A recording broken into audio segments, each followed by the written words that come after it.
As a first grade teacher, it's important to find ways to engage your students so that they develop important skills. One skill that students can always use a bit more of is critical thinking.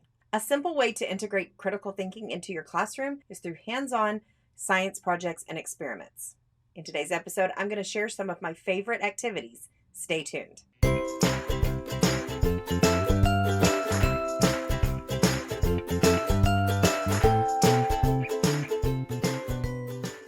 What's kicking, educational rock stars? Welcome back to another episode of Teaching Made Easy. I'm Farah, the Center Fairy, your ultimate source into the wonderful world of simple classroom systems that actually work so that you can finally get back to what you love, teaching.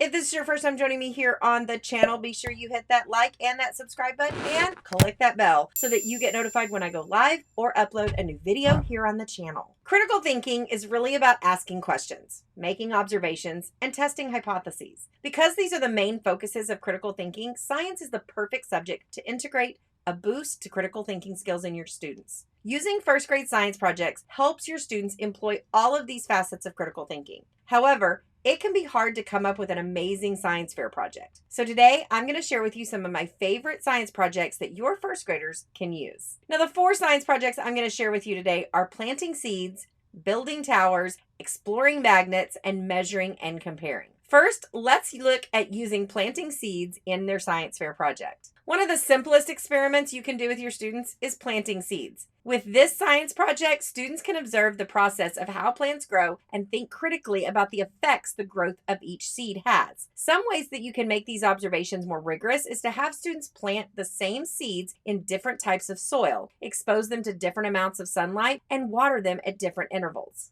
During the process, your students can observe and describe which conditions create the best environment for plant growth. Now, the next science fair activity is building towers. The laws of gravity are never going to change. However, there are ways that we can defy that gravity. One way to do this is by using physics. When students use building towers as their science fair project, they're going to need to consider what would make the tower the strongest. If you decide to use this for your science fair project, I recommend giving students a variety of materials such as cardboard tubes, wooden blocks, plastic cups, and then challenge them to build the tallest tower. This critical thinking activity asks students to consider the stability of their design, plus it allows them to fail, which is something that you should celebrate, and then go back and try again. Now, third on my list is exploring magnets. Critical thinking is all about exploring and testing out new ideas. Magnets are great for exploring properties of objects and how they interact with others. I like to give my students a variety of objects to see which ones are attracted to magnets.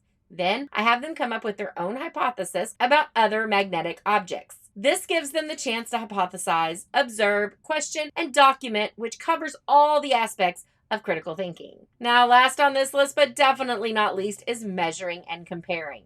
When you have students measure and compare different objects with unconventional or non-standard units, it can be a game changer. I like to have my students measure a variety of objects using things like their hands, pencils, paper clips, or anything else that has a specific length. By using non-standard measuring tools, students understand the concept of measurement more. Plus, it helps encourage critical thinking not only about size, but also about quantity. If you want to give your students a little extra help with this and integrate your science into your math block, then give your students some centers where they're going to be practicing measuring with non-standard units. There are so many science projects out there that your students can do, and there are some really great ideas. These are just 4 simple science projects that I used in my own classroom because they were stinking simple and they were effective. By using these projects in your own classroom, your students are going to get a boost to their critical thinking skills, all while having a good time. You can always find key activities that are hands-on, interactive, and encourage students to ask questions and think creatively with their science projects. Now, if you're looking for more tips, strategies, and simple systems to take back into your classroom to make your teacher life easier, check out the videos on your screen. Thanks for watching, and keep being an educational rock star.